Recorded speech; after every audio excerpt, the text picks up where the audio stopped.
Bosnya itu kalau diajak ngomong, tapi ini kayak gaya bos ya, gaya bos. Jadi gaya bosnya adalah dia sengaja dibuat dia komplain apa saya dengar, dia komplain apa saya dengar, kemudian dibiarin, sengaja biarin aja konflik, dibiarin konflik. Itu saya sering banget menemukan perusahaan-perusahaan yang saya temukan kebetulan perusahaan-perusahaan yang biasanya perusahaan orang Jepang tuh biasanya kayak begitu. Tapi di lain pihak ada juga yang atasan modelnya yang dia punya problem, komplain, ini komplain, kemudian diketemukan berdua, diberesin.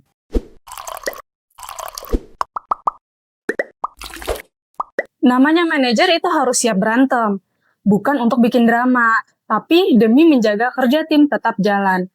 Karena sering banget kan, sales kejar target, produksi bikin overload, marketing janji-janji ke klien, operasional megap-megap.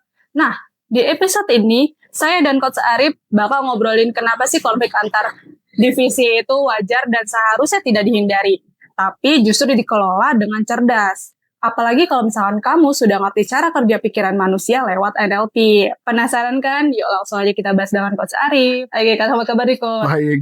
Ini kayaknya habis olahraga Ya, keringetan gitu. Iya betul. Saya habis olahraga, habis setelah 5 bulan rutin olahraga, dalam arti latihan beban, dan baru seminggu ini pakai personal trainer, tapi via online. Dan cukup membantu, sangat membantu. Iya, sangat membantu personal trainer. Jadi zaman sekarang ya zaman modern gitu ya. Pekerjaan itu kadang-kadang nggak perlu ketemu tatap muka. Jadi cuman via online pun bisa. Tapi ya buat orang yang kalau newbie banget memang pasti akan berat. Tapi ya seenggaknya lumayan semua membantu, sangat membantu. Jangan sampai saya mempromosi nanti personal trainernya dari mana ya. Komen aja kalau pengen tahu ya. Ya, komen aja ya. Oke, Coach. Ini kan sebenarnya kalau misalkan di dalam organisasi ya, Coach ya, maupun di dalam perusahaan, pasti kan ada yang namanya manajer tiap divisi ya. Betul. Nah, ini kenapa tuh, Coach, kalau misalkan tiap antara manajer itu harus ada entah konflik, entah berantemnya yang sehat gitu, Coach? Oke, jadi gini ya. Saya coba cerita seperti biasa ya, kalau orang saya ditanya sesuatu pasti saya flashback balik lagi ke zaman dulu gitu ya. Saya ingat waktu zaman-zaman dulu awal kerja gitu ya di sebuah company, saya suka nggak ngerti kalau ada divisi-divisi tertentu seakan-akan sengaja dibentrokin oleh atasannya. Jadi dulu pernah saya bekerja di salah satu perusahaan, ada satu perusahaan yang kebetulan bosnya itu kalau diajak ngomong, tapi ini kayak gaya bos ya, gaya bos. Jadi gaya bosnya adalah dia sengaja dibuat dia komplain apa saya dengar, dia komplain apa saya dengar, kemudian dibiarin, sengaja biarin aja konflik, dibiarin konflik. Itu saya sering banget menemukan perusahaan-perusahaan yang saya temukan kebetulan perusahaan-perusahaan yang biasanya perusahaan orang Jepang tuh biasanya kayak begitu. Tapi di lain pihak ada juga yang atasan modelnya yang dia punya problem, komplain, ini komplain, kemudian diketemukan berdua, diberesin. Diberesin itu dari mereka sendiri? Dari atasannya. Oh, dari atasannya. Dari atasannya, diberesin sama atasannya. Cuma saya pikir itu adalah juga merupakan yang bagian yang menurut saya cukup bagus. Tapi ada plus minusnya masing-masing. Oke, apa tuh, Coach? Bener dong plus minusnya. Iya, bener. Nah, contoh, plus minusnya adalah kalau bos selalu turun tangan, maka apa yang bakal terjadi? Anak-anaknya nggak mandiri. Iya. Betul dong? Betul. Karena mereka mengandalkan si bos. Nah, sedangkan yang konflik, bagusnya apa? Bagusnya adalah mereka bisa menyelesaikan masalahnya dengan baik dan sehat. Ya, atau bisa musuhan. Nah, kalau sampai musuhan, maka bos baru turun tangan. Gitu ya. Nah, jadi ada dua nih yang saya temukan secara personal, bukan secara teori, tapi secara personal yang saya temukan di lapangan. Nah, jadi bagaimana kalau bosnya sibuk? Bosnya perusahaannya sangat besar, tapi metodenya perusahaannya modelnya flat.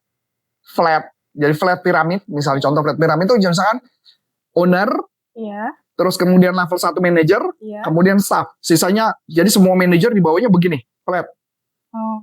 Jadi paling kedalaman paling banyak 3 atau 4. Kalaupun ada satu atasan paling cuma 1 GM. 1 GM di bawahnya manajer semua, di bawahnya baru staff. Itu flat.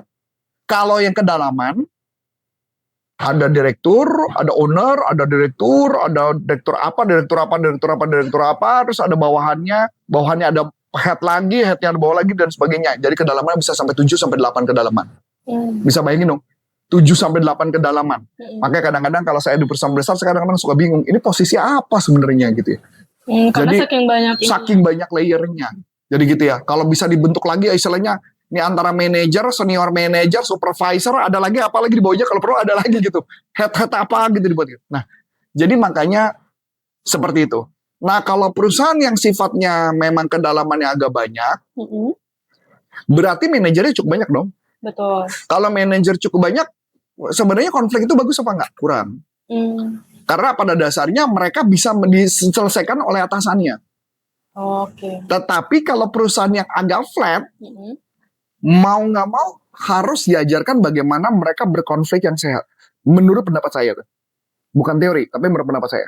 Jadi kayak gini, misalkan bosnya sibuk, bosnya bekerja, ya semua bos bekerja ya, tapi ada melakukan kegiatan sesuatu yang dia tidak ada di tempat. Berarti apa yang harus dilakukan? Mau nggak mau itu harus terjadi yang namanya konflik yang sehat. Yang alias, misalkan contoh, gara-gara satu divisi, maka divisi lain tidak pulangnya bisa lembur tuh. Nah, yang lembur, lucunya nanti akan menyalahkan kepada pemilik perusahaan. Karena dianggap pemilik perusahaan yang membuat orang itu lembur. Padahal, si yang lembur itu punya atasan juga, yang harusnya dia fight.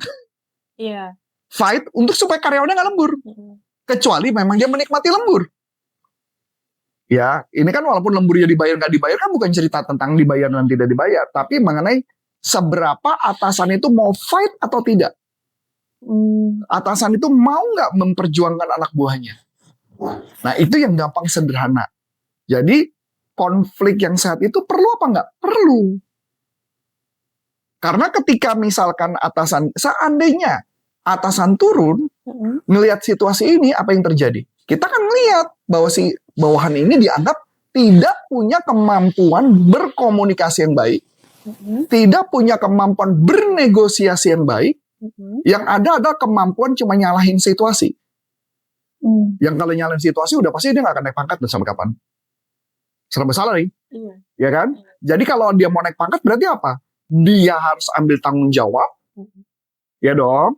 Dia harus punya kemampuan negosiasi, mampu berkomunikasi dengan baik, dan mampu berkolaborasi dengan baik. Ya, nah inilah yang pembelajaran yang menarik. Nah, saya kasih contoh paling gampangnya begini. Jadi ada teori dari Kilman untuk bernegosiasi, gitu ya. Teori dari komunikasi bernegosiasi itu kan ada macam-macam tuh. Ada yang udah deh gue ngalah aja deh. Nggak apa-apa deh, ya udah deh gue ngikutin lu.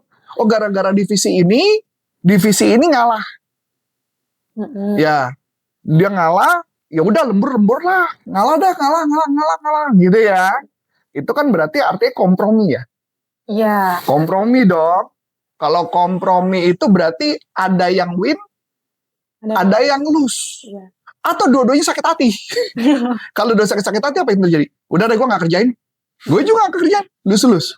Iya, betul. Betul nggak? Betul. Masih ingat ya kemarin sempat Mas Adi memberi satu buah statement dengan anak buah yang dulu banget. Yang dia mengatakan dia nggak suka sama atasannya, dia memutuskan untuk tidak melakukannya, jadi dibiarkan saja. Ya dong. Berarti apa yang terjadi? Lose loh. Iya. Perusahaan rugi nggak? Dia pun rugi nggak? Rugi, makanya dia resign. Masuk akal ya? Jadi kondisi itu artinya tidak win-win. Tapi kalau ditanya, itu apakah bagus apa enggak? Ya enggak. Apakah kondisi itu bisa kita katakan, kalau misalkan ada HRD nelfon ke perusahaan lama, ditanya, Bapak gimana tentang orang ini? Apakah akan dijawab bagus? Tentu tidak. Dia akan ngomong, orang ini tidak bertanggung jawab, gitu kan? Apa adanya. Betul dong? Nah, makanya ketika melakukan pekerjaan yang baik, kan bukan tadi yang gambar yang pertama ya. Jangan sampai ada yang win, ada yang lose, ya, ada yang lose. Kalau lose artinya ya udah dah, gua ngalah aja dah. Itu bukan kompromi, itu udah surrender, udah nyerah tuh kan, bener ya? Iya, benar. Atau sebaliknya, ya nggak? Sebaliknya, kita idealnya adalah win-win. Malah dalam Neuro Linguistic Programming, malah win-nya bukan 2, tapi 3. Oh. Nah, saya kasih gambaran win-nya 3. Hmm. Misalkan kamu berhadapan dengan Mas Adi. Hmm. Kamu win, Hmm. Adi win. Hmm. Oke? Perusahaan belum tentu win loh.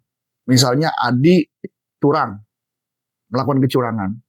Hmm. Terus kamu kebagian, Hmm. curangnya dia. Iya. Kebagian. Win nggak buat Adi? Win. Win nggak kayak kebagian? Win. Perusahaan win nggak? Loh. Itu maksudnya. Oke. Jadi, kan korupsi biasanya konsepnya apa sih? Korupsi kan konsepnya win dan win. Bukan win 3. Bener dong? Nah, prinsip yang harus dipegang secara Neuro Linguistic Programming, win-nya wajib 3.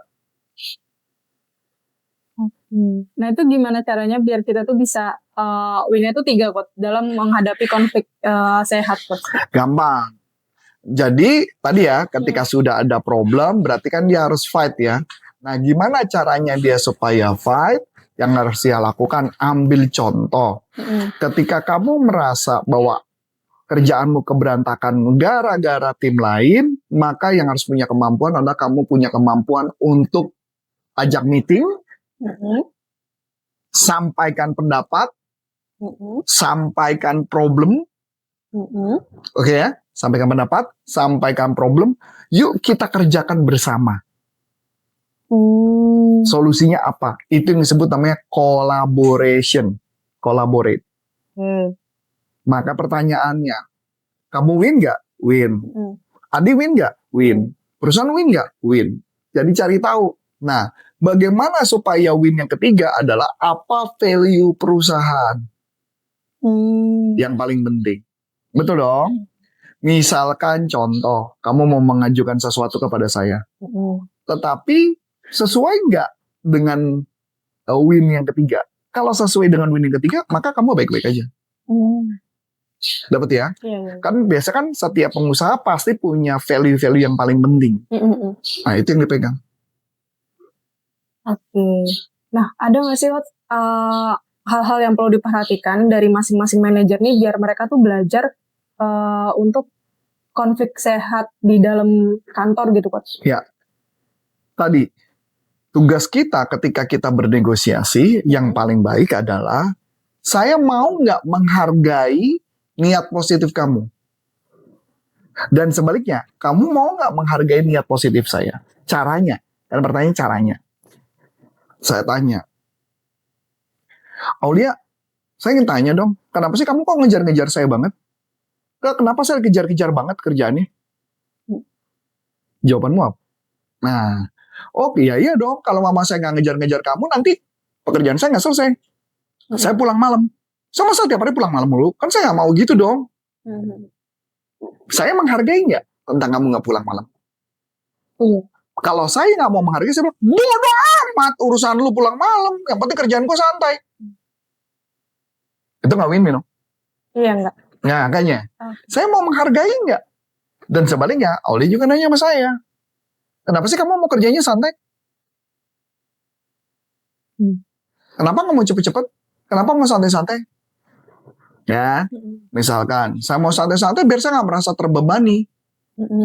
Oke, kamu menghargai nggak niatnya dia? Kalau sudah, kita kolaborasi. Caranya adalah, gimana cara supaya kamu nggak lembur, tapi saya nggak terbebani. Kita bikin solusi. Itulah yang disebut namanya problem solving, decision making, sehingga bisa win. Itulah yang dinegosiasikan. Kegagalan kita adalah yang satu ngalah, yang satu menang dapat maunya. Itu namanya kompromi. Kalau ngalah juga nggak bagus ya, Coach? Ngalah juga nggak bagus. Ya dong. Saya mau nanya, sengalah-ngalahnya kamu kuat berapa lama? Sampai suatu titik meledak. Begitu meledak, yang rugi siapa? Perusahaan lagi. Pak, saya resign Pak. Kenapa? Nggak kuat, saya ngalah dulu. Salah lagi kan. Nangkep nggak? Iya. Idealnya makanya konflik sehat itu dibutuhkan supaya win-win. Oke. Seenggaknya win-nya 3. Bagi manajer A, manajer B, dan juga buat perusahaan. Buat perusahaan. Oke. Wah, menarik banget nih teman-teman. Kalau misalkan teman-teman nih belajar ilmu NLP, apalagi bareng Coach Arif yang sudah bersertifikasi resmi oleh Dr. Richard Bender, buat teman-teman kalau misalkan memang tertarik atau ada pertanyaan, langsung aja hubungi kontak yang ada di deskripsi ya. Mungkin cukup sekian dari aku, Aulia.